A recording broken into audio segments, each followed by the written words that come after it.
a vosotros, hermanos. Por favor, siéntense.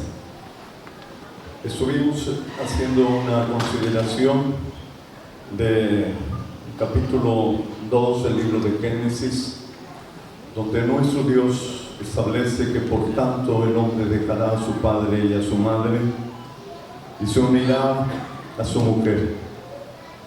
Hablamos varios aspectos sobre lo que es unirse a nuestra mujer. La última parte de este versículo dice: y los dos serán uno. Nosotros podemos hacer los dos primeros puntos. Dejar a papá y a mamá, lo podemos hacer. Unirnos, podemos hacerlo. Pero ser uno es algo que nosotros no podemos hacer. Es algo que solamente Dios hace. Dios es el único que puede convertirnos en dos seres humanos en uno. Cuando el apóstol Pablo mencionó esto, recuerdan que dijo a los efesios: grande es este misterio. Pero yo lo digo con respecto a Cristo y a la iglesia, dice el apóstol. Esto, hermanos, es lo que todos los días nosotros debiéramos estar pidiéndole a nuestro Dios, porque solo con el poder de Dios vamos a lograr ser uno. El Señor Jesucristo fue lo que le pidió al Padre: Padre, que todos sean una cosa, como tú y yo lo somos. Entonces el mundo va a creer que tú me enviaste. Y yo creo que el anhelo de nuestro Dios es que también suceda en los matrimonios, que lleguemos a ser uno solo, con el poder de Dios, suplicarle a nuestro Dios. Hay algo que es muy importante, hermanos, y que nosotros debemos de considerar en nuestra vida como cristianos. Con alguna frecuencia nosotros olvidamos que todo lo que suceda en nuestra vida va a ser resultado del poder de Dios, de la obra de Dios en nuestros corazones, y en ocasiones pasamos por alto esto y pensamos que dependerá nuestro éxito como cristianos de lo que cada uno de nosotros podamos hacer o no. Nos sucede a nosotros también como creyentes. Durante un tiempo yo sentí que había cosas que yo no podía superar en mi conducta, y yo me esforzaba por leer la palabra, procuraba orar, procuraba hacer diversas actividades relacionadas con la iglesia, y entonces yo pensaba: ¿por qué no hay un cambio en mí? ¿Por qué? Si yo me esfuerzo, si yo lucho. Y bendigo a Dios porque Dios me permitió comprender que yo estaba buscando un cambio en mi vida mediante actividades mías, mediante lo que yo hiciera. Y si yo hacía algunas actividades que yo consideraba buenas, esforzadas, entonces yo me sentía digno delante de Dios. Si por alguna razón yo no había realizado actividades, yo me sentía que era indigno y que entonces no era merecedor de lo que yo le pedía. ¿Se dan cuenta del error en que yo me encontraba? Yo estaba determinando mi cristiandad dependiendo de lo que yo estaba haciendo. Y nuestra vida cristiana no depende de eso. Nosotros somos resultado únicamente del poder y de la acción de Jesucristo. Es el sacrificio de Cristo, es el amor del Señor el que hace toda esa obra en nuestra vida. Ahora, esto no significa que ya no hagamos nada, no, sino que todo eso que hagamos no lo veamos como que es la razón de nuestra cristiandad, no.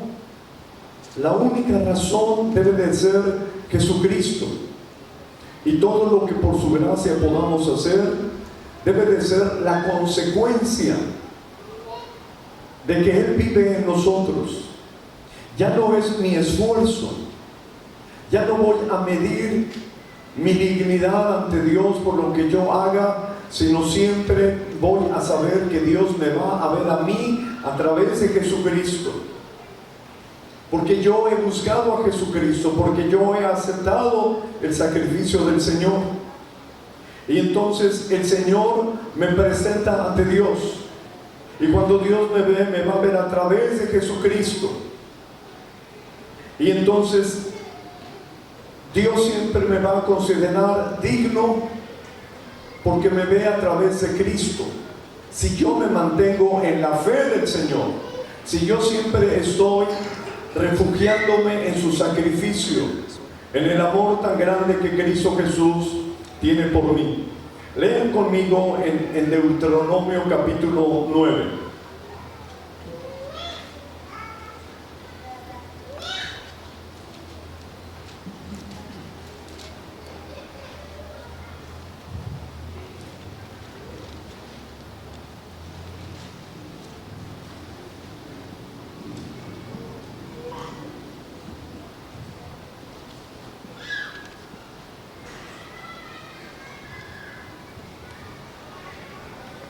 Deuteronomio capítulo 9,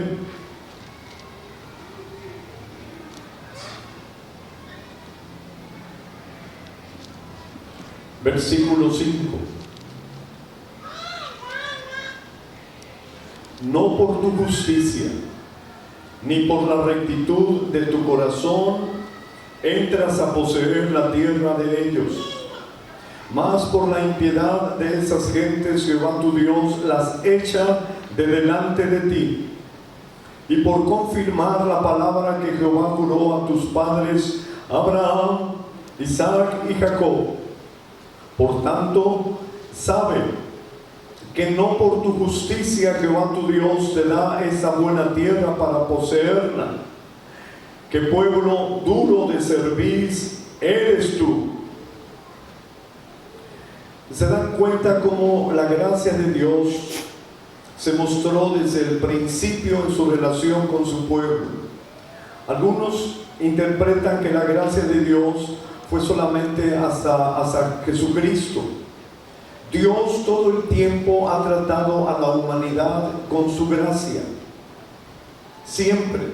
Y aquí en estos versículos leemos que nuestro Dios les recuerda a los israelitas y les pide que tengan siempre presente eso, que Dios los trajo allí no por su justicia, que Dios había arrojado a la gente que vivía en esas tierras, porque esa gente era mala, porque esa gente era perversa, y Dios entonces los echó de esa tierra, y que toda la acción de Dios por el pueblo de Israel fue por el amor y la promesa que Dios le había hecho a Abraham. El pueblo no había hecho nada absolutamente que le hiciera ganarse todo el favor de Dios. Y mis hermanos, algunas veces nosotros tenemos que hacer lo mismo en nuestra relación como pareja. El Señor Jesús, el apóstol Pablo nos dijo en Efesios capítulo 5: maridos, amad a vuestras mujeres como Cristo amó a la iglesia. Miren qué petición tan difícil nos hace, que nosotros amemos como Cristo a la iglesia. Totalmente difícil. Alguna vez yo ponía un ejemplo a los jóvenes, quizás no sea adecuado para algunos que no gustan del fútbol, pero bueno, no me viene a la mente otro. En el fútbol hay un jugador argentino que se apellida Messi, y él está considerado como el mejor jugador del mundo.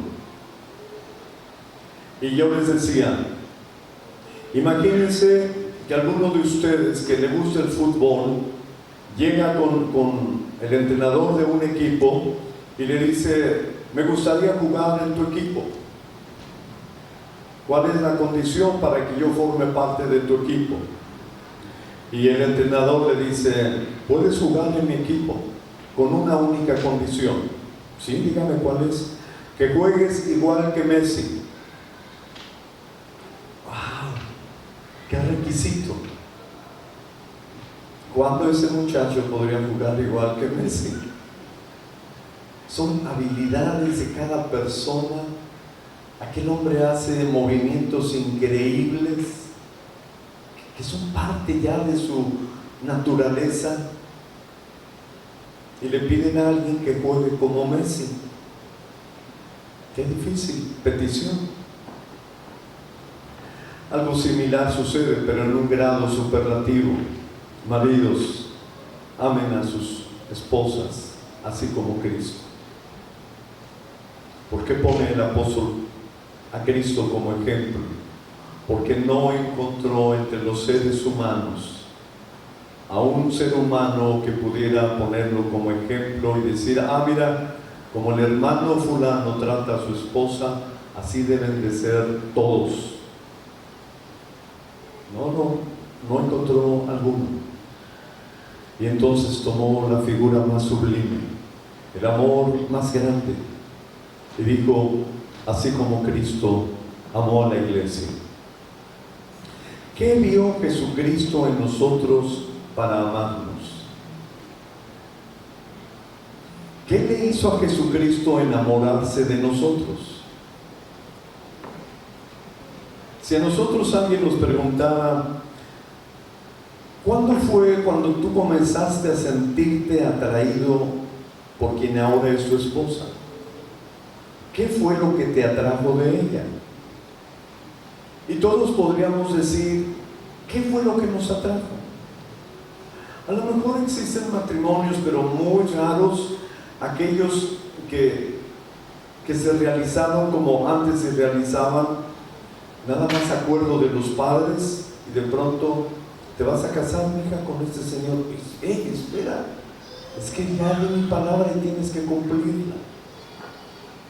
Había matrimonios que así se realizaban, que no fueron resultados de enamoramiento. Pero yo creo que la mayoría de los que están aquí sí fue resultado de una atracción.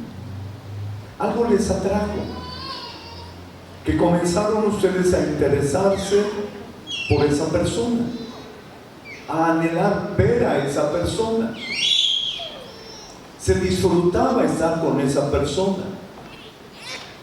Bien, y a Jesucristo, ¿qué vio en nosotros que le atrajo? Y nosotros tendríamos que responder: nada, absolutamente nada. ¿Y por qué nos ama? Por su gracia,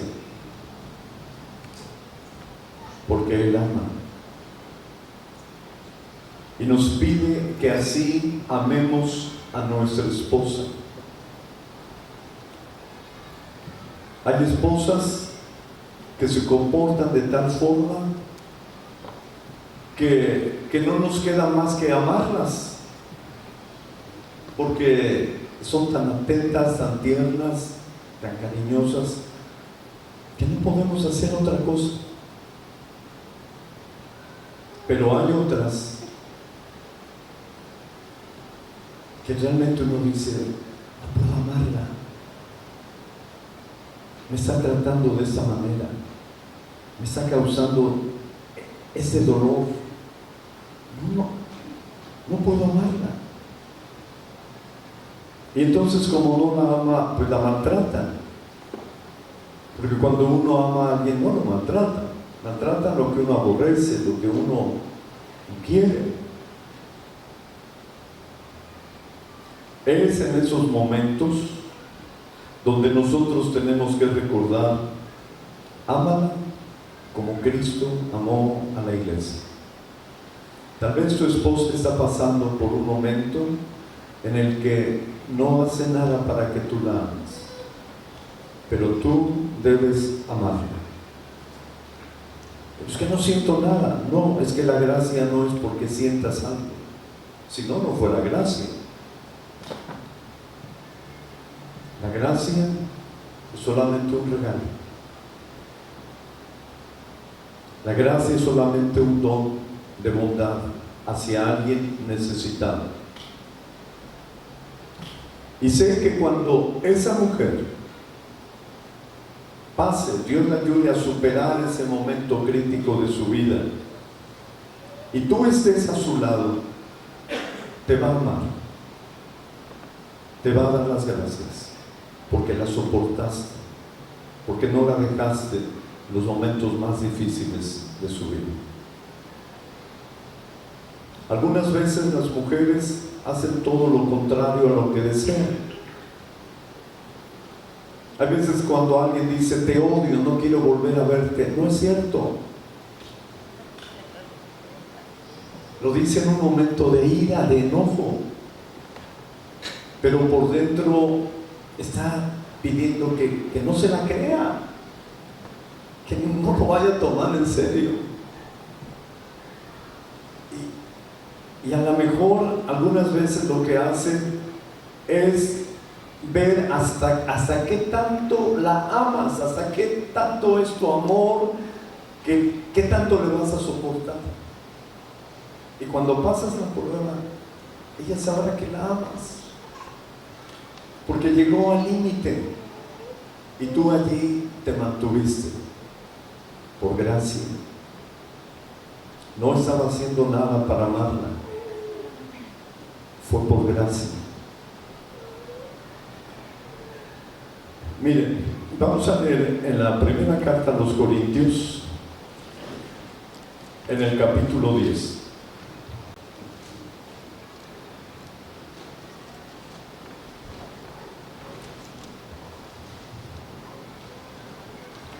Versículo 13. Primero a los Corintios 10:13.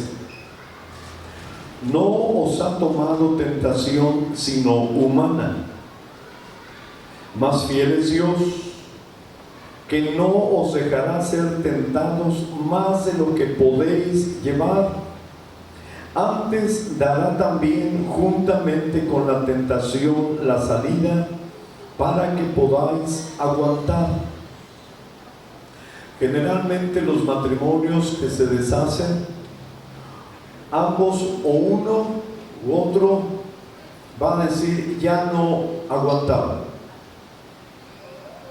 ya no pude soportar más.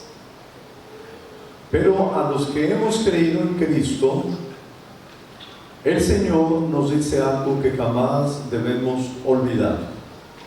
Cuando las cosas se pongan difíciles en tu relación de matrimonio, cuando tú estés tentado a acabar con ello porque ya no aguantas, acuérdate: no os ha tomado tentación sino humana.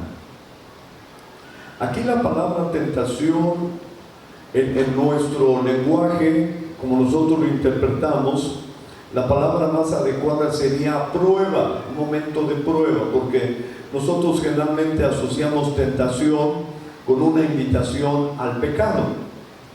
Pensamos en eso como tentación.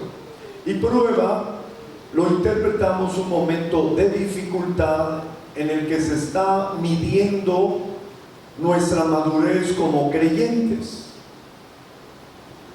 Entonces aquí más bien es prueba. Y el apóstol dice: acuérdense de esto, cualquier prueba por la que ustedes estén atravesando no es de un extraterrestre, no es para un superhombre de otro planeta, no es para un ángel. todo lo que a ustedes les pase va a ser para los humanos. Y tú eres humano.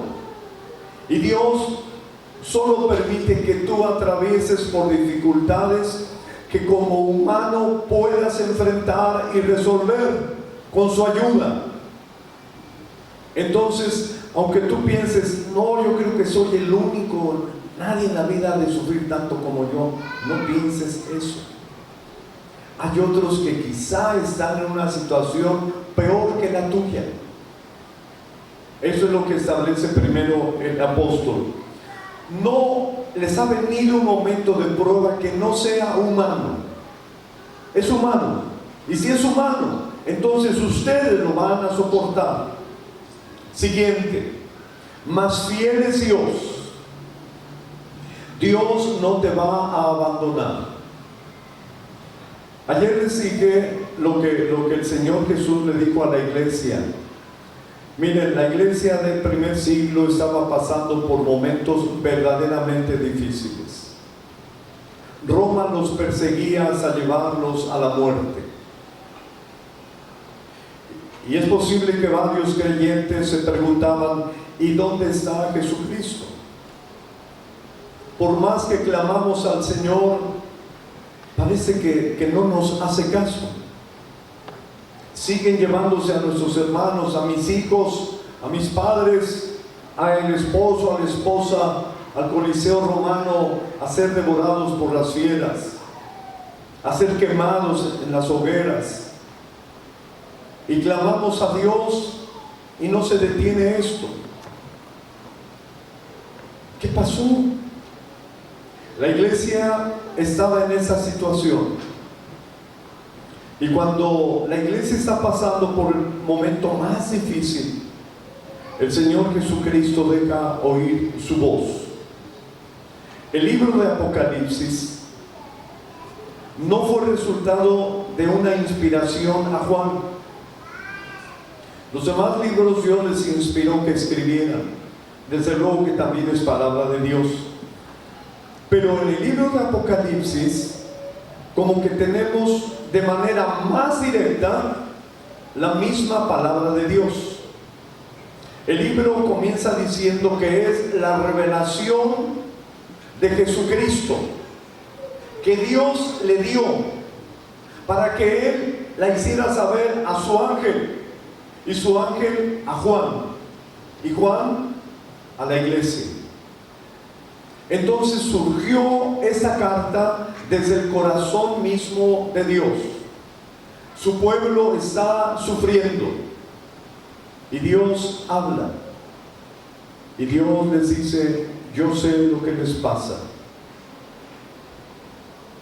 yo sé lo que sufren, yo lo sé, yo sé lo difícil que es mantenerse, ser cristianos, y yo los amo porque no han negado mi nombre. Yo los amo.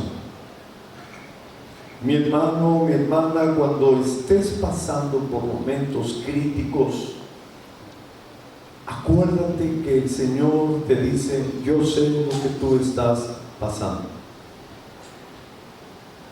Una vez un joven que me pidieron visitar en un penal, lo habían sentenciado a 22 años. El padre de él era un amigo y me pidió que fuera a hablar con su hijo porque él tenía temor de que se suicidara ante pues, la sentencia tan larga. Y accedí a ir. Y cuando llegamos, ya después él llegó al lugar donde son las visitas, y en una actitud así muy diferente, arrogante, se me quedó viendo y me dijo: ¿y usted a qué viene? Y ya su papá le dijo: mi hijo es un amigo, él es un pastor. Ah, ¿es pastor? Le dije: sí. ¿Y qué? Viene a hablarme del amor de Dios, ¿no? De que su Dios es muy amoroso. Y si su Dios es muy amoroso, ¿por qué me tiene aquí? Yo no hice lo que me acusan, pero aquí estoy y ya me sentenciaron. Y cuando me arrestaron, Los agentes me dieron una golpiza hasta desmayarme. Y yo le pedí a Dios que los detuviera. Y no los detuvo. A lo mejor le divertía ver cómo me golpeaban.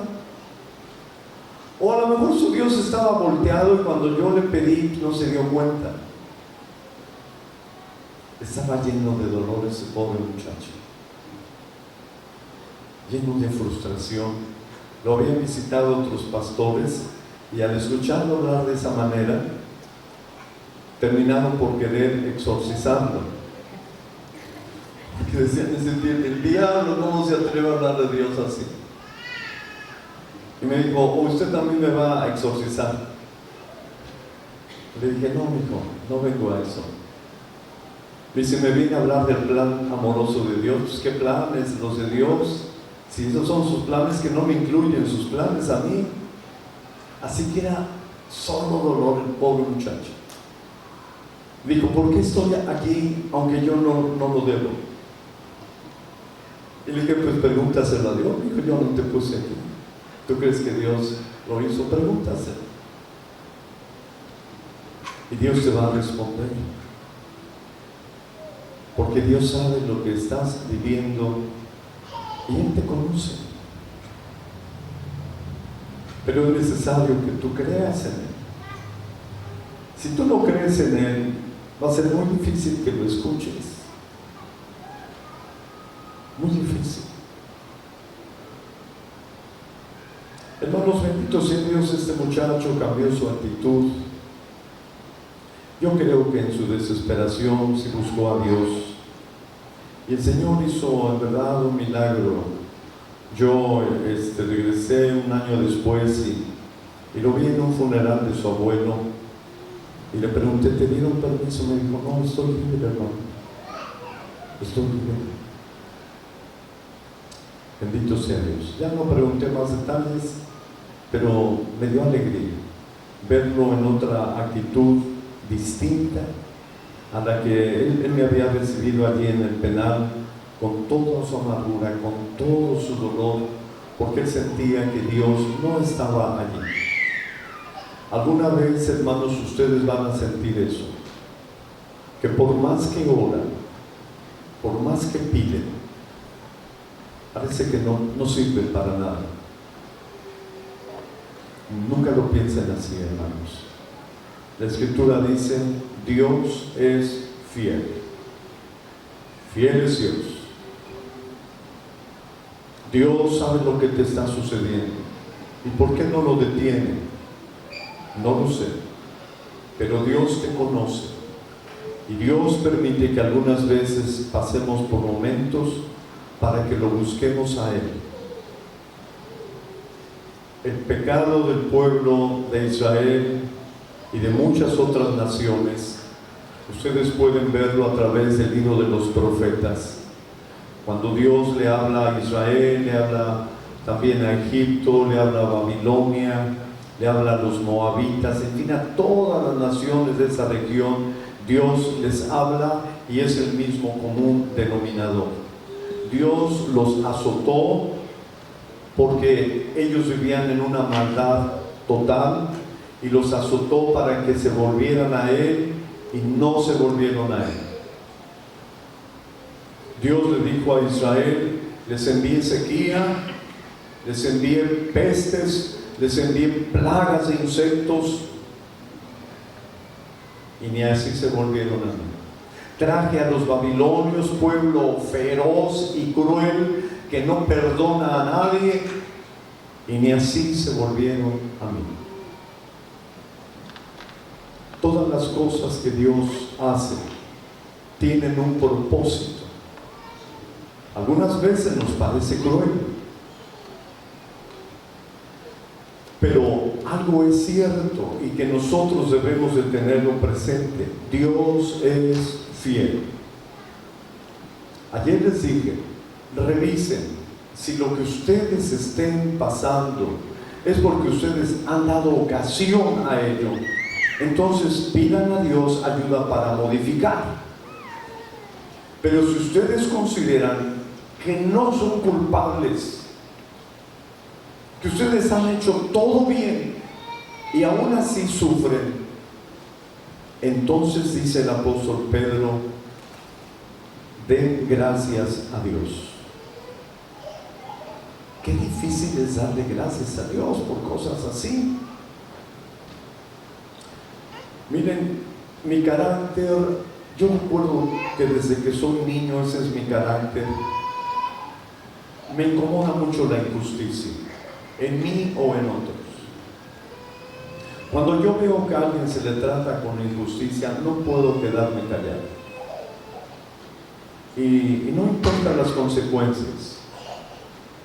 Yo protesto, yo peleo en el buen sentido, pero no me quedo callado. Y desde niño lo hice. Sufría regaños, humillaciones y todo, pero no cambié. Y ahora que yo soy ministro, no cambié. Porque en la iglesia hay injusticias. Y aunque a algunos no les gusta cuando yo digo esto, ¿no? Porque algunos quisieran que todo el mundo escuchara que somos una iglesia perfecta, santificada, lo máximo. Y cuando el blasfemo de David Rojas se atreve a decir que hay injusticias en la iglesia, wow, no nos hagas quedar mal, no seas indiscreto, cállate. Pero para mí eso es falsedad. En fin, las he hecho notar. No me he quedado callado. Una vez me impusieron una sanción por algo que era mentira. Y siendo como soy, dije no, yo no voy a tolerar eso. Así que reuní todas las pruebas y se las mostré. Ustedes dijeron eso de mí, aquí está la prueba por escrito. Y entonces yo dije, estoy limpio, me van a quitar la sanción, porque pues qué otra cosa les queda, ¿no? Por lo menos decir, pues discúlpanos, sí. No hay problema. No me quitaron ninguna sanción. Y en la siguiente reunión yo estaba allí sancionado. No tenía algunos derechos. Y yo esperé, van a hacer una pausa, van a decir, bueno, ya que estamos aquí juntos, le pedimos una disculpa, le ofrecemos una disculpa a Luis Rojas porque nos equivocamos, ya nos dio las pruebas. Nunca hubo ese momento. Y entonces yo dije, no, me voy a levantar y voy a protestar. Pero entonces vino a mi mente lo que el apóstol Pedro dice: si tú sufres porque hiciste algo malo, ni te quejes, te lo ganaste. Pero si tú sufres injustamente, esto es agradable delante de Dios. ¡Wow! Ese texto me pegó fuerte. Yo nunca he sufrido injustamente. Me he peleado, me he defendido, porque no quiero sufrir injustamente. Pero ahora Pedro me dice que cuando sufra injustamente, que eso es grato delante de Dios. Señor, no entiendo cómo puede ser grato ante ti que se haga injusticia y padezcamos. Pero si tú lo dices, Padre, me cuesta trabajo quedarme callado, pero no voy a protestar. Tú algo quieres hacer en mi vida, hazlo, Señor, hazlo. Yo nunca he sentido agradarte a través de soportar la injusticia. Hoy lo voy a hacer. Me costó trabajo, pero no protesté. Cumplí la sentencia que yo sabía que era totalmente injusta. Y mis hermanos, algunas veces Dios no nos revela por qué, pero Él nos ama cuando, sin saber por qué, nosotros aceptamos lo que Él permite. ¿Recuerdan a Job? Job sufrió tanto, hermanos, que algunos escritores, comentaristas bíblicos, se han llegado a atrever a decir que el libro de Job es una novela, porque no hay ser humano que pueda soportar eso, y que todo fue resultado de la imaginación de algún escritor, y que hizo una novela que le tituló Job. Es una necedad, porque sí es increíble que haya un ser humano que soporte lo que Job soportó. Y llega un momento en que Job dice: yo quisiera saber dónde vive Dios. Lo he buscado y no lo encuentro. ¿Cómo me gustaría saber dónde vive? Yo iría y le diría: Señor, eres injusto, porque tú eres todopoderoso y yo soy un gusano, y tú compites conmigo. No es una competencia justa. Yo siento que tú me tomaste del cuello y que me arrojaste al suelo, y que estando en el suelo tomaste tu arco y me lanzaste una y otra flecha, y no te detuviste cuando viste que mis vísceras salían de mi cuerpo. Corriste y me pusiste el pie en el cuello y me mirabas como un guerrero lleno de odio. Uno pensaría: bueno, qué atrevido Job, ¿no? Sin embargo, Dios jamás determinó eso. Era lo que él sentía. Así se sentía. Y cuando él dice: quiero hablar con Dios, sé que yo no merezco esto. Entonces Dios le dice: ¿quién es el que quiere hablar conmigo? Y le dice: está bien, prepárate, vamos a hablar, pero déjame a mí tomar la palabra. Dime, ¿dónde estabas tú cuando yo hice el cielo y la tierra? Y wow, pues Job no tiene nada que decir. ¿Sabes cuánto mide el cielo? ¿Sabes cómo se sostiene la tierra? ¿Sabes qué es lo que hace que las aguas del mar no se salgan de su lugar? ¿Sabes cuántas estrellas hay y cómo se llama una? Cuando los leoncillos tienen hambre, tú les das de comer.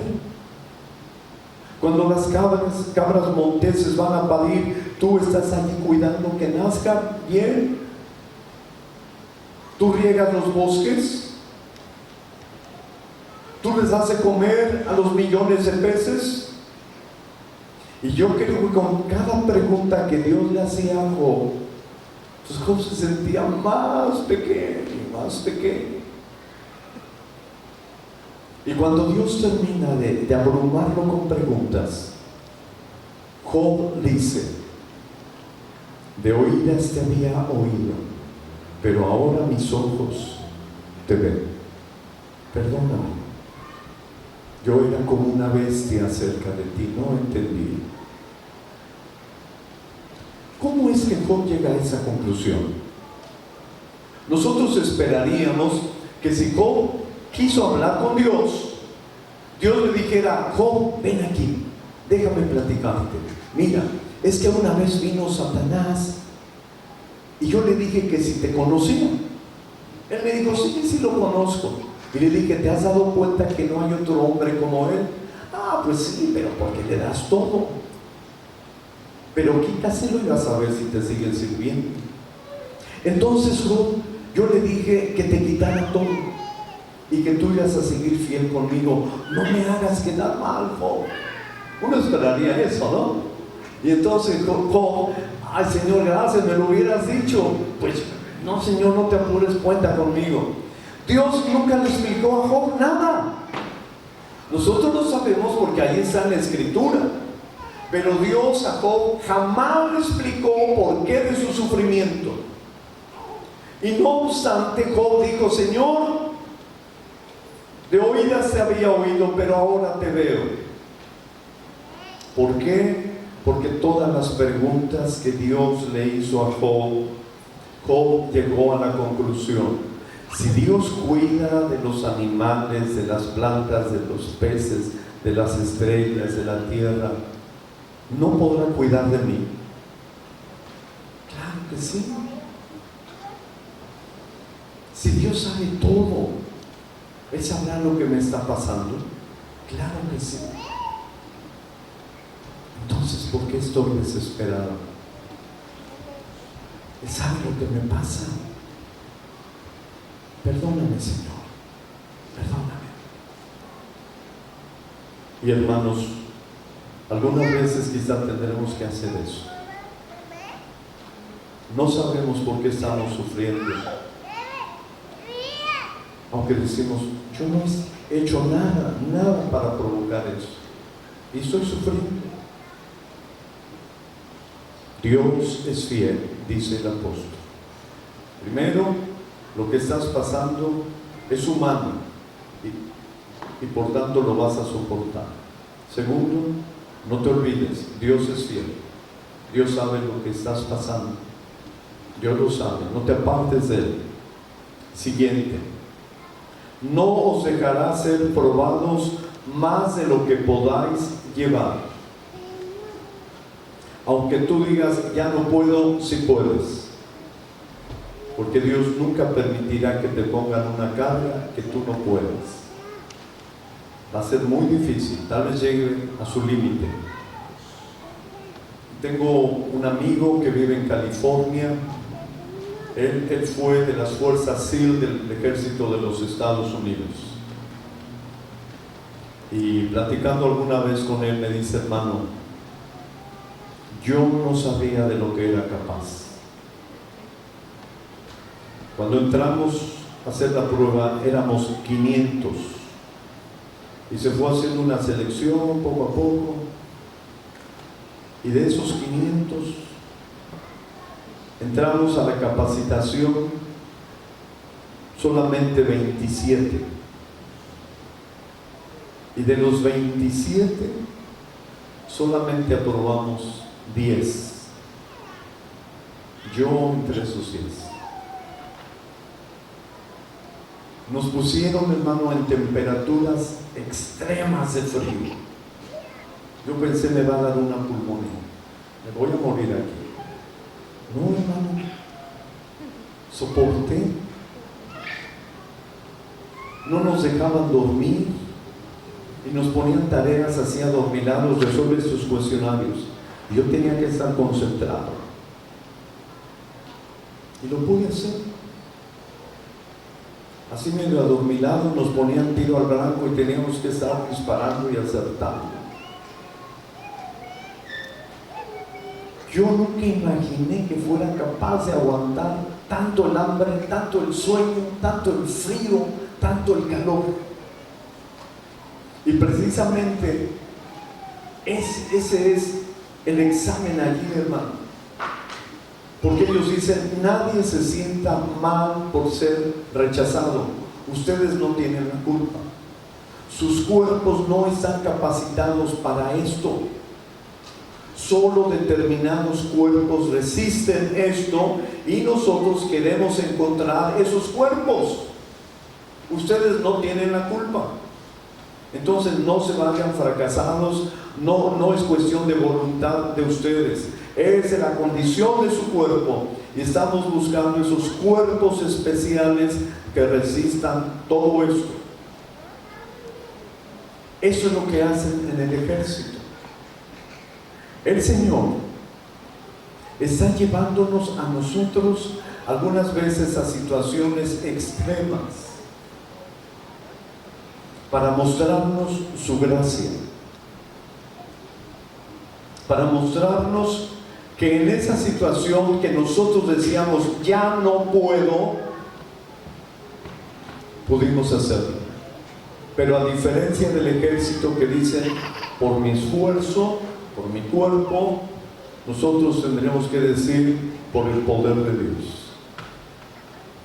Creí que no iba a soportar tanta ofensa, tanta humillación, tanto descuido. Pero Dios con su gracia me ayudó y lo soporté. Cada persona tenemos un nivel de resistencia.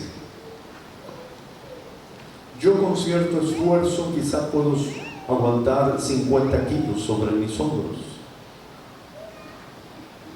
Y yo me asombro que hay personas que llevan un bulto de cemento, son 50 kilos.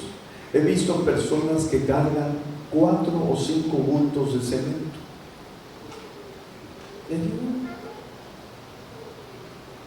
Dios nunca diría, ponle 5 bultos a David. No, Dios sabe mi condición y sabe que en uno apenas puedo. Si me ponen otro, ¡pam!, me voy al suelo. A otro dirá Dios, a este ponle 3, él aguanta 3. Así que la Escritura dice eso: no permitirá que ustedes sean probados más de lo que puedan resistir. Aunque parece que ya no resistes, si Dios está permitiendo eso en tu vida, es que puedes resistir. No te rindas. Algo más. Antes de que tú caigas postrado, Dios hará juntamente con la tentación la salida para que podáis aguantar. Hay un libro que se llama El Peregrino, y en ese libro se personifican muchas virtudes. Y el peregrino es un cristiano que atraviesa por distintas situaciones, y es un relato así como una historia. Hay un episodio en la vida de ese personaje en el que lo encarcelan injustamente, y en su peregrinar él tiene que estar al día siguiente en una ciudad, y él dice: no pueden encarcelarme, yo tengo que llegar a esa ciudad. No le hacen caso y lo meten a la cárcel. Cierran la puerta y ahí lo dejan encarcelado. Y él esa noche está renegando. ¿Por qué?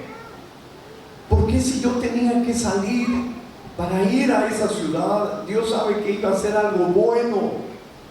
¿Por qué no nos detuvo?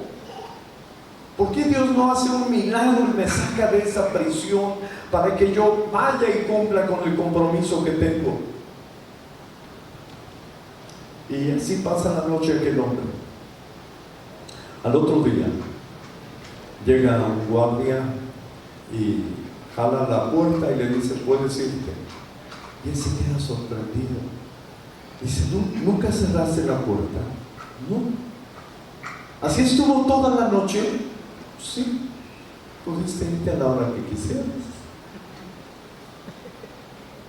Y nos demuestra cómo algunas veces nos ofuscamos, le reclamamos a Dios, y nosotros tenemos la solución,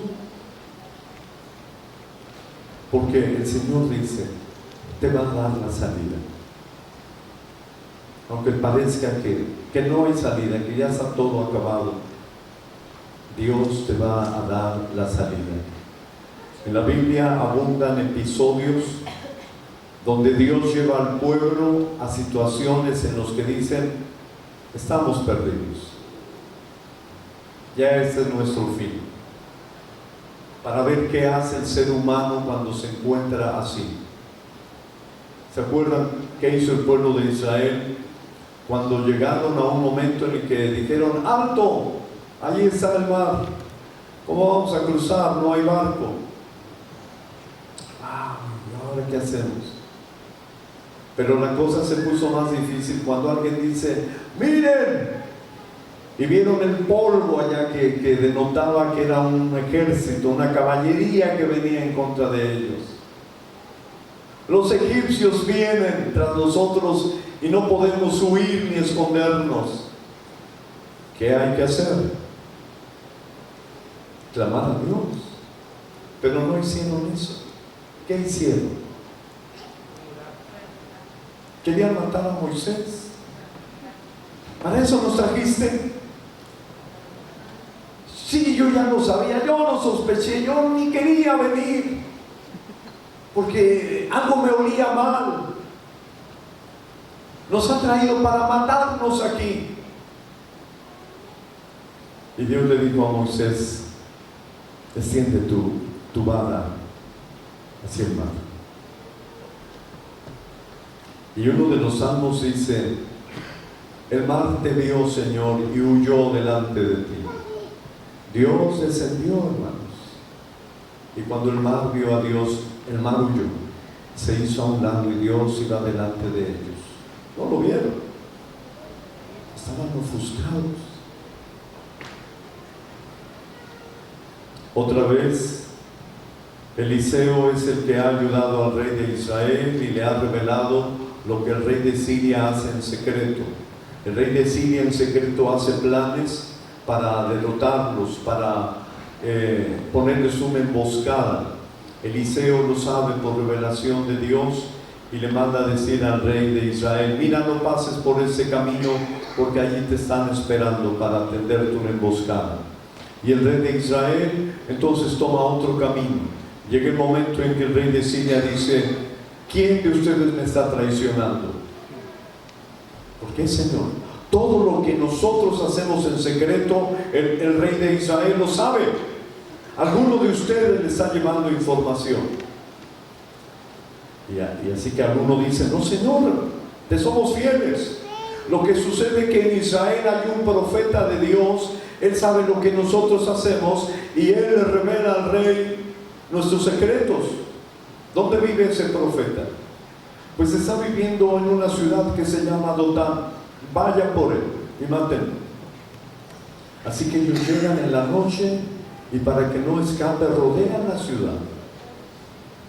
Y cuando amanece, el criado de Eliseo sale y ve el ejército sirio alrededor de ellos. Y entra apresurado: Señor, ven a ver qué pasa. ¿Qué es lo que pasa?, le dice Eliseo. Ven, Señor, estamos rodeados por el ejército de Siria. Es nuestro fin. Y Eliseo le dice: no tengas miedo. Son más los que están con nosotros que los que están con ellos. Señor, nosotros somos dos, ya viste, ven a ver cuántos son. Y entonces Eliseo ora a Dios y le dice: Señor, permite que mi siervo vea lo que yo estoy viendo. Y Dios le concede a Giezi y abre sus ojos y él ve que están millares de ángeles en derredor del ejército de Siria. Y así podemos seguir relatando episodios donde parece que todo está perdido. Y Dios quiere ver cómo reaccionamos. El rey Ezequías fue un rey muy sobresaliente. Pero un día Dios le dijo: prepara tus cosas porque vas a morir. Él suplicó a Dios y oró intensamente. Y Dios le agregó 15 años más de vida. Cuando el rey de Asiria se dio cuenta de esto, le envió unos mensajeros, pues para felicitarlo por su restablecimiento. Y cuando el rey Ezequías recibió a esos mensajeros, en una actitud arrogante, les comenzó a mostrar todos sus tesoros. Ezequías fue un hombre muy industrioso, muy hábil como ingeniero, e hizo túneles para huir de la ciudad. Hizo túneles para llevar el agua a la ciudad en caso de ser. Hizo muchas cosas increíbles. Y todo eso se los mostró. Cuando aquellos hombres se van, llega el profeta Isaías y les dice: ¿quiénes eran? Y Ezequías dice: son unos embajadores de Asiria que el rey envió para ver el prodigio que en mí se había hecho. ¿Y qué les mostraste? Todo. No hubo nada que no les mostrara. Y el profeta Isaías le dice: vive Jehová, que un día se llevará todo lo que tú les mostraste. Y el escritor sagrado agrega: y en el asunto de los embajadores de Asiria, Dios lo permitió para ver qué había en el corazón de Ezequías. Mis hermanos, algunas veces Dios permite determinadas situaciones para ver qué hay en nuestro corazón.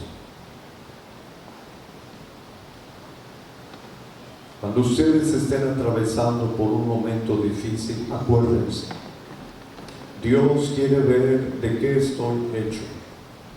Dios quiere ver qué hay en mi corazón. Y demuestren que en su corazón hay absoluta confianza en Él. Que en su corazón hay temor a Dios. Que aunque ustedes se vean cercados, que aunque ustedes crean que llegó su fin, ustedes esperarán en la salud de Jehová. Y recuerden lo que acabamos de leer. Dios es fiel. Lo que estén pasando es humano. Dios no les pone una prueba angelical, una prueba humana, y como humanos la vamos a soportar. Dios no dejará que seamos probados más de lo que podemos resistir. Y Dios nos va a dar la salida. ¿Cuándo? Él lo sabe. Y mientras tanto, Él nos va a dar su gracia para resistir. No se desesperen. No se angustien. Muchos hombres que sirvieron a Dios por desesperados cayeron de la gracia de Dios. Dios había llamado a Saúl para ser su rey. Y una vez que iban a pelear, la costumbre entre ellos era que antes de pelear tenían que ofrecer un sacrificio a Dios y pedir su compañía. Y Samuel le dijo: yo voy a ir para hacer el sacrificio. Pero entonces Samuel no llegaba. Y el pueblo comenzó a sentir temor. Oye, se están acercando los filisteos. ¿Cuándo iniciamos? Esperen que llegue Saúl. Y se acercaban los filisteos. Saúl, a ver, traigan el cordero. Y entonces él lo degolla y lo ofrece en sacrificio a Dios. Y cuando él está haciendo, llega Samuel. ¿Qué has hecho? Es que te tardaste. Es que mira, el pueblo filisteo se los venía encima y los israelitas estaban huyendo ya. Has actuado locamente. A ti no te correspondía hacer esto. ¿Por qué lo esperaste? Mis hermanos, esperen. Dejen que Dios vea que ustedes confían en Él. No se rindan. Aguarden no en una actitud pasiva. ¿Se acuerdan lo que dice el libro de los Hechos cuando a Pablo y a Silas primero los confunden con dioses y ya quieren hacerles un culto y matar unos becerros en su honor? Y después, cuando ellos se niegan, la gente se enoja y los golpea y los quieren matar. Así que va el tribuno y los rescata de ellos. Pero el tribuno, para quedar bien con la gente, dice que los puso en lo más oculto de la prisión y los puso también sus pies y manos en el cepo. El cepo era una herramienta de tortura donde se ponía en los tobillos de los pies una madera que tenía una hendidura solo para que cupiera un tobillo, y entonces le ponían encima otra madera y la apretaban. Imagínense el dolor de estar apretado en los pies. Y así pusieron a Pablo para atormentarlo y para que no pudieran caminar. Y cuando eso estaba sucediendo, entonces la Escritura nos dice que sucedió algo maravilloso. Allí estaba el apóstol Pablo y Silas en lo más profundo de la prisión, y el libro de los Hechos dice: y a medianoche Pablo y Silas oraban y cantaban al Señor. No estaba Pablo y Silas Señor, ¿por qué estamos así? Así nos pagas después de que predicamos el Evangelio. No, es injusto, muéstrate, ayúdanos. No. A medianoche Pablo y Silas oraban y cantaban al Señor y los presos los oían.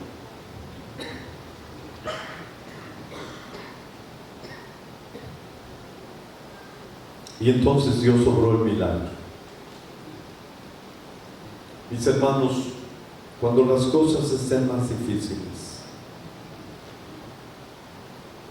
si Dios tiene a alguien que está escribiendo su historia, que puede escribir de ustedes, que en los momentos de mayor dificultad, ustedes oraban y cantaban.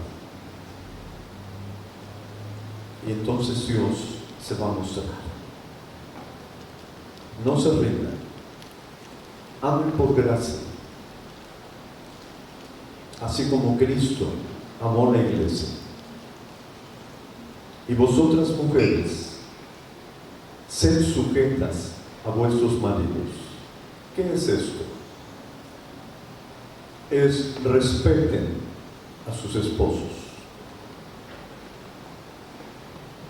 Para los varones, el respeto es algo que nos dignifica, es algo que nos hace sentir orgullosos. Tener una esposa que nos respeta nos hace amar. Las mujeres desean ser amadas, los hombres deseamos ser respetados. Nos sentimos muy mal cuando una mujer es irrespetuosa y nos humilla, nos menosprecia, se muestra rebelde públicamente, nos hace quedar mal. Y por eso la Escritura dice: respeten a su esposo, sométanse a él, así como Sara lo hacía con Abraham, que le llamaba Señor. Cuando el apóstol dice eso, no es solamente un título. Hoy nosotros lo utilizamos así, varios títulos, es como si nada, ¿no? Puede alguien decir: ah, él es mi Señor, o ella es mi señora. Pero el título Señor significaba el dueño. Por eso le llamamos a Dios Señor, porque Él es nuestro dueño. Nosotros somos sus esclavos. Dios nos trata maravillosamente. No es un amo tirano, pero esa es la figura. Dios es el dueño y nosotros estamos a su servicio. Y el apóstol dice: ustedes mujeres deben de tratar a sus esposos así, como su Señor, como su dueño, como su amo. Y qué fuerte suena eso para muchas mujeres, pero eso es lo que dice la palabra. No es un sinónimo de sirvienta, no, de una mujer honorable que respeta, que honra a su esposo. Una mujer que pone en evidencia a su esposo, que lo avergüenza públicamente, que habla mal de él con la familia, con los amigos, que no es discreta con sus errores. Yo he escuchado mujeres que a lo mejor alguien tiene un halago para su esposo y dicen: ay, hermano, qué trabajadores. Y la esposa dice: lo conociera. Ella no le está respetando.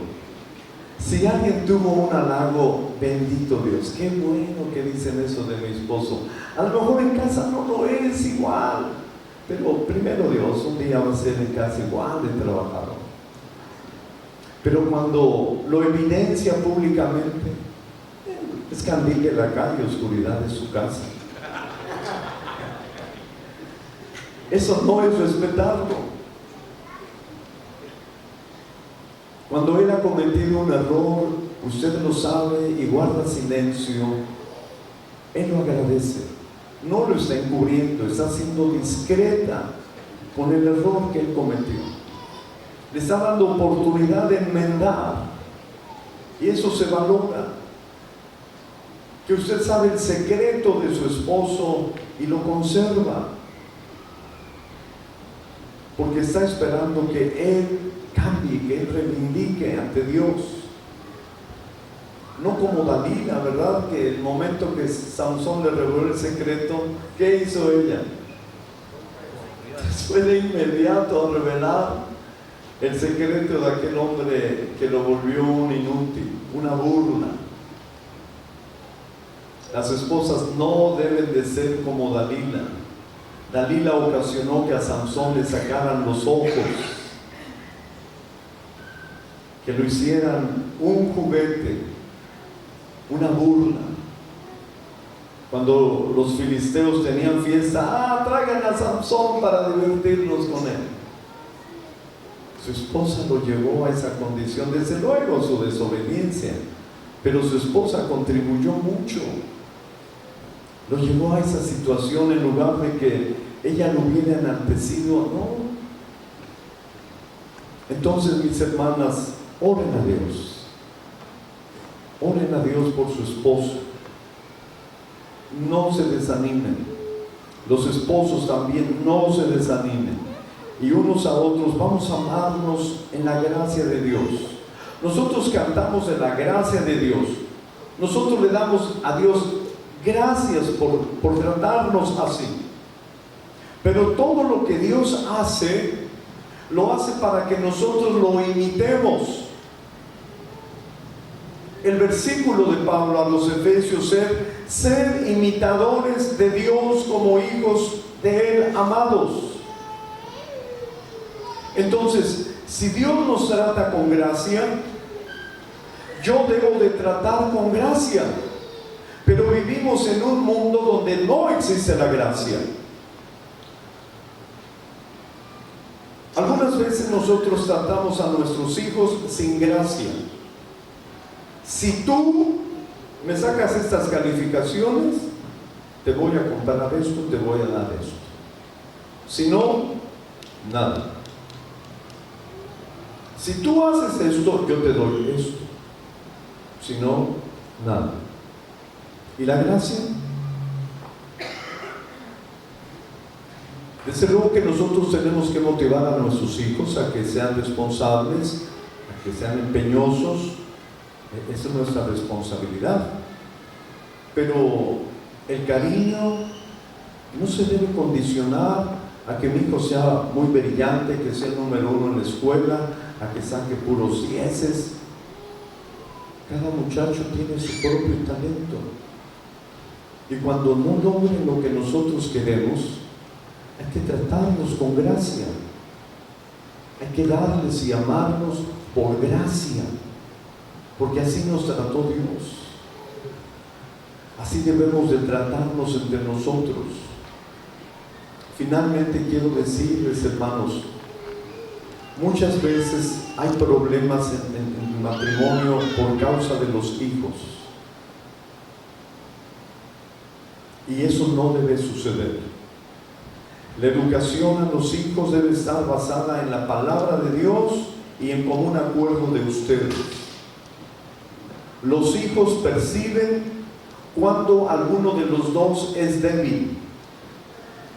Y cuando necesiten un permiso, ellos sabrán a quién pedírselo.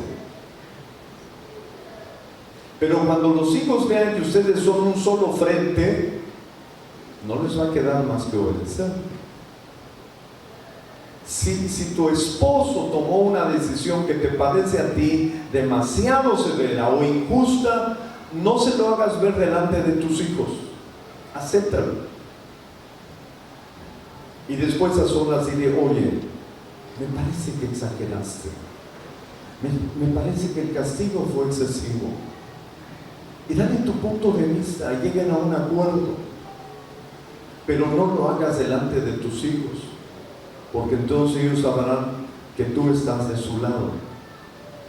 Cuando una esposa dice: deja que se vaya tu papá, y entonces te vas, pero llegas antes, no se vaya a dar cuenta.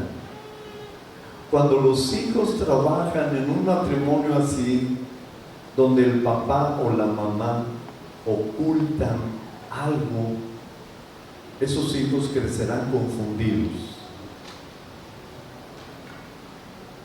Alguna vez yo hablé con mi yerno porque él estaba haciendo algo así. Mi hija les prohibía a sus hijos tomar mucho refresco y chocolates porque era una exageración. Dijo, no más refresco, no más chocolates. Pero a mi yerno le encanta el refresco y los chocolates. Así que cuando él salía, ellos querían ir con él porque sabían que a escondidas les compraba dulces y chocolates. Y entonces, antes de llegar a casa, tiren todas las pruebas, no dejen en la camioneta ninguna prueba, no va a encontrar la mamá una envoltura de un chocolate, un envase, y todos. Él estaba enseñando a los niños a mentir, a engañar a la mamá. Y ellos sabían con quién podían acudir cuando algo querían. Entonces, no es sano. Porque cuando ustedes se dan cuenta, pues van a sentirse molestos, que se estén burlando de ustedes. Entonces, dialoguen, no se oculten las cosas. Si un hijo se ha portado mal, hay que compartirlo. Y si usted teme la reacción de su esposo o de su esposa, hable con él antes, pasó esto y por favor tranquilízate. Vamos a tomar una acción, no te desesperes. Si de lo contrario tú vas a provocar que te tengan miedo, en fin, explique, pero no lo oculte. Porque uno se siente burlado cuando descubre que le han estado escondiendo algo y después hay un problema entre ustedes. ¿Por qué me estás ocultando esto? ¿Te estás burlando de mí? ¿Qué otras cosas me ocultarás? Y ahí comienza el lío. Entonces, no lo hagan. Dialoguen entre ustedes. No siempre el papá es el más tirano. Alguna vez es la mamá.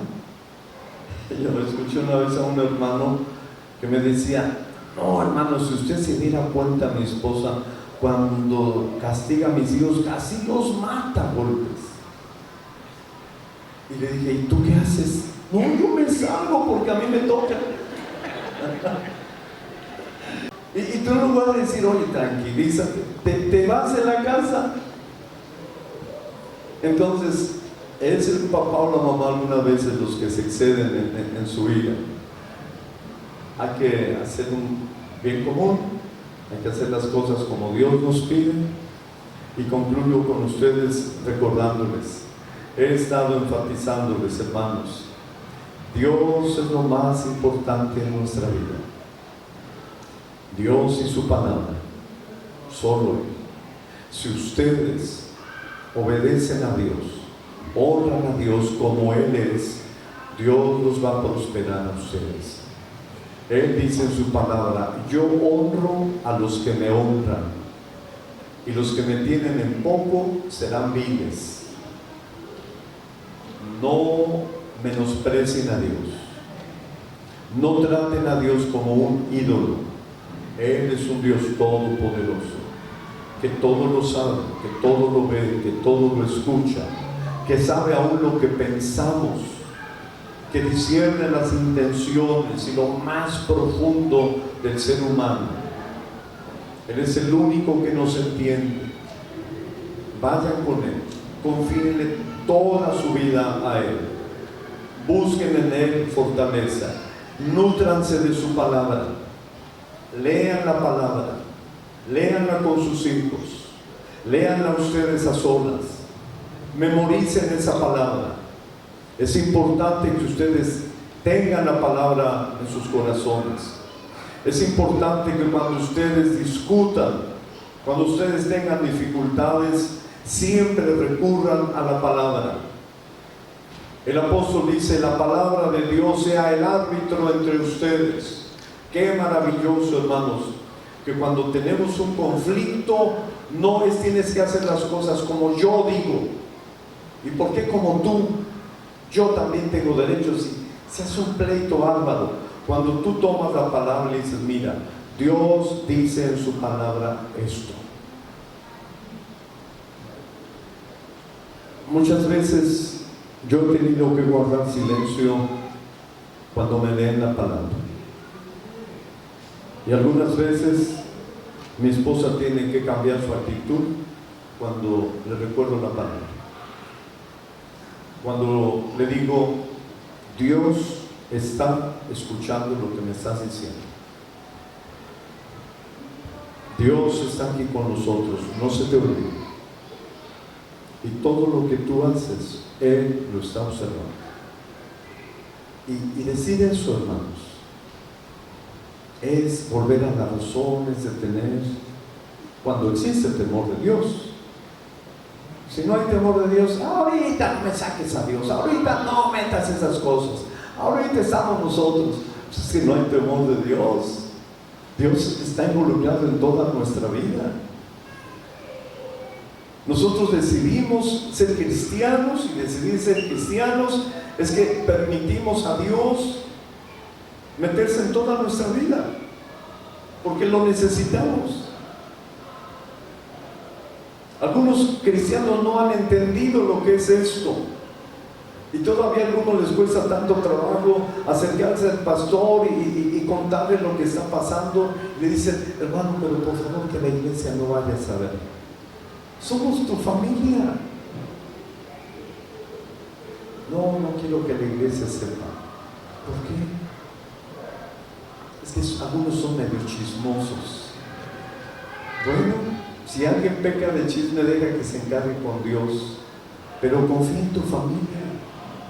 Somos tu familia. O algunas veces, no, el pastor no debe saber esto, no tiene por qué meterse, esta es mi familia, esta es mi casa, y él manda allá en su iglesia, pero aquí no. Es que no has entendido lo que es ser cristiano.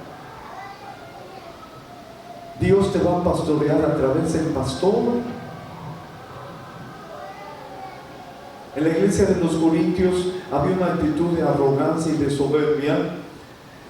Dice el apóstol, algunos dicen, yo soy de Pablo. Otros dijeron, yo soy de Pedro. Y otros, yo soy de Apolos. Y otros decían, yo soy de Cristo. ¿Cuáles de esos cuatro grupos era el que estaba en lo correcto?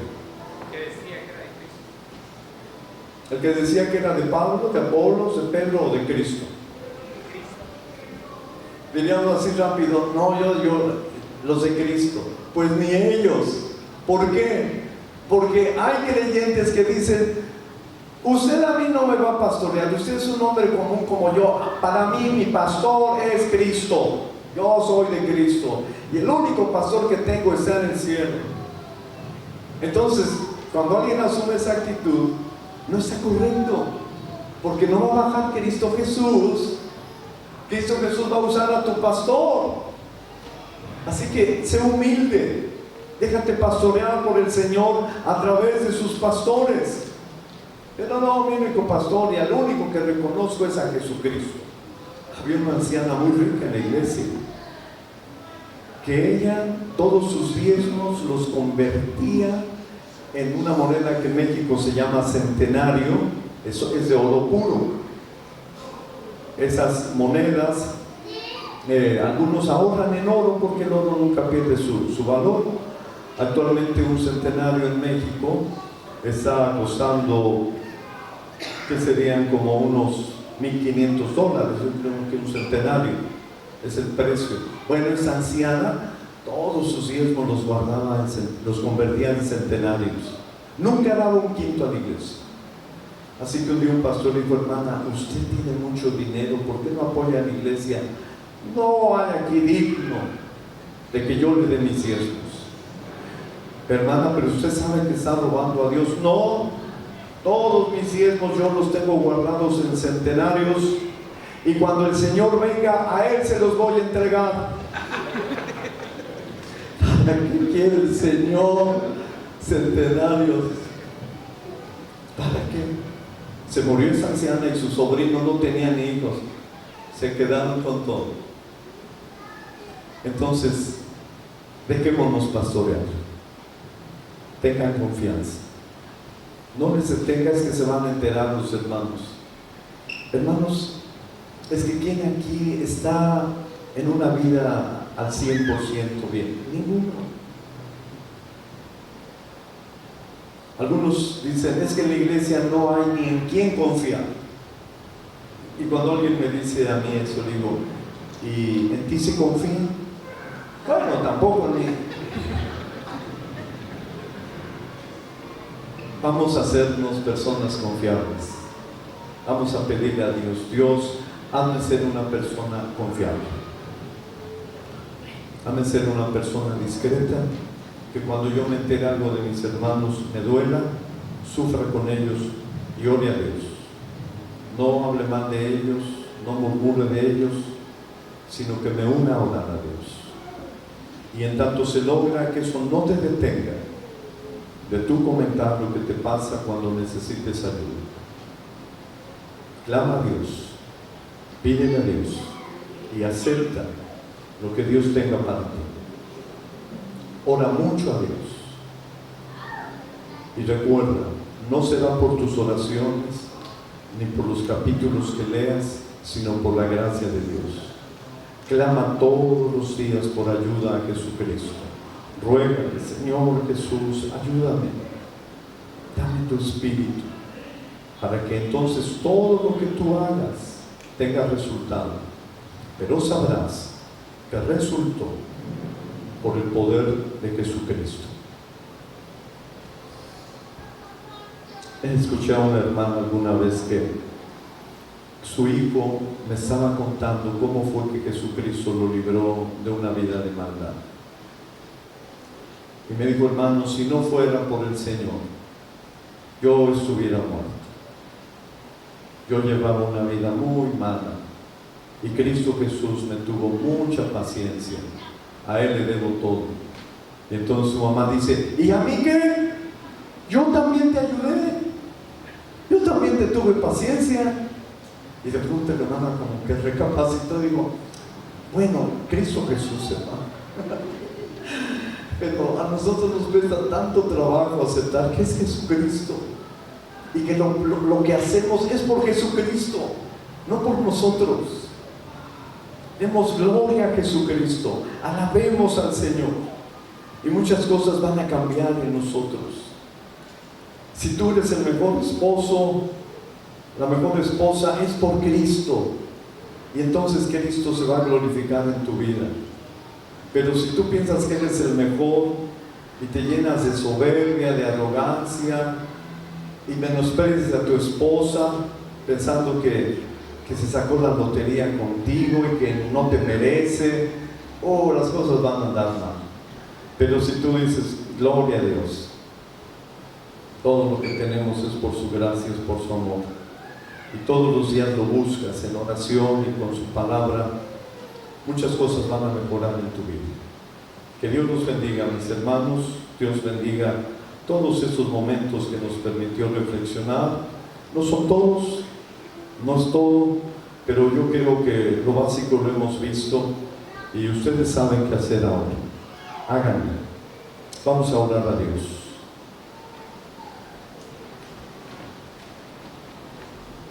Nuestro Padre Celestial, hemos estado ocupados en estos días en mirar a la luz de tu palabra lo que tú deseas que nosotros hagamos.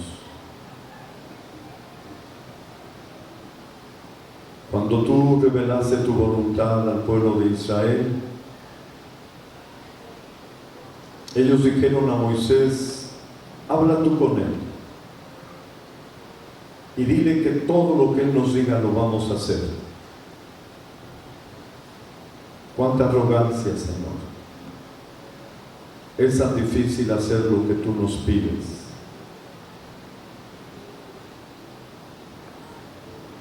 Cuando Cristo Jesús reveló su voluntad a la gente, algunos dijeron, dura es esta palabra, ¿y quién la puede hacer? Y se alejaron.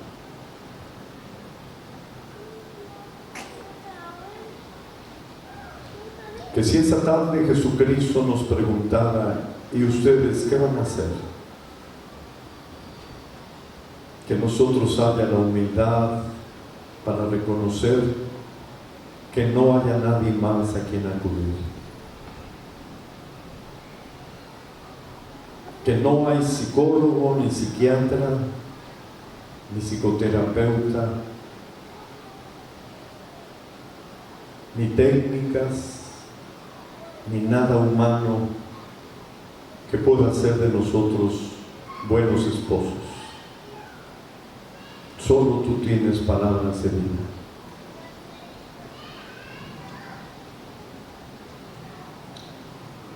Que la disposición humilde de nosotros a hacer lo que tú nos dices nos lleve a buscar en ti la fuerza y el poder, porque solos no vamos a poder obedecerte, Señor.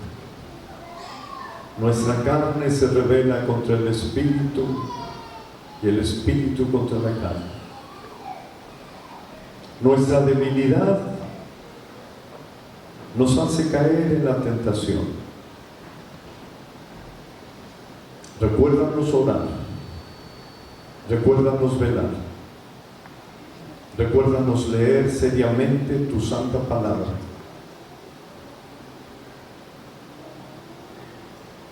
Ayúdanos para que todo lo que aprendamos lo pongamos en práctica con el poder de tu Espíritu. No es fácil perdonar, no es fácil ser humildes, no es fácil soportar, no es fácil reconocer que nos hemos equivocado, no es fácil reconocer que hemos sido necios y tontos. Ayúdanos, Señor Dios, para que seamos humildes y reconozcamos la enorme necesidad que tenemos. Fortalece a todos los matrimonios de tu iglesia. Algunas de mis hermanas trabajan fuera de casa y llegan a casa cansadas todavía para enfrentar otras tareas. Que eso les lleve a ellas a buscar en ti la fuerza para que su cansancio, la presión que tienen, no les lleve a desesperarse ni a abandonar su responsabilidad, sino que en ti tengan nuevas fuerzas. Bendice a mis hermanas que están en casa. Estar en casa no significa no hacer nada. Es un trabajo enorme, tan difícil, que algunas mujeres optan por no hacerlo. Pon en el corazón de mis hermanas la disposición de amar a sus hijos, de cuidar de ellos. Como tu palabra dice, que amen a sus hijos, que amen a su esposo, que cuiden su hogar, que mis hermanos anhelen llegar a casa y que cada hogar se convierta en un altar para ti, Señor. Perdónanos, nos hemos equivocado.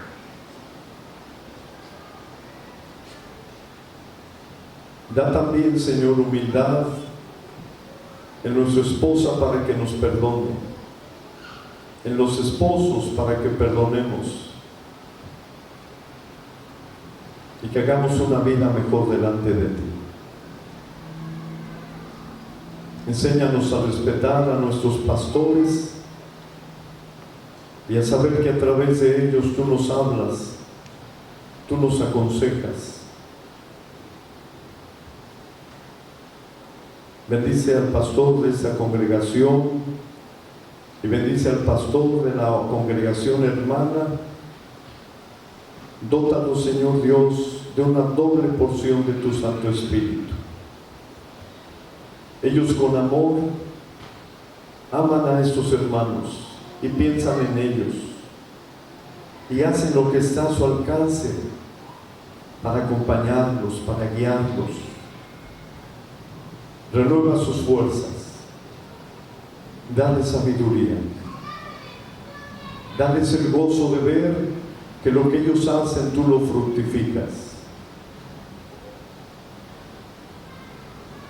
Si alguien está viviendo una vida de pecado, que rompa con el pecado, que no espere más, que se niegue ese placer y que elija satisfacer a Jesucristo. Dale que aborrezca esa vida de maldad. Llénanos de ti, Señor. Bendícenos a todos. En el santo nombre de Cristo Jesús. Amén. El Señor nos bendiga, hermanos.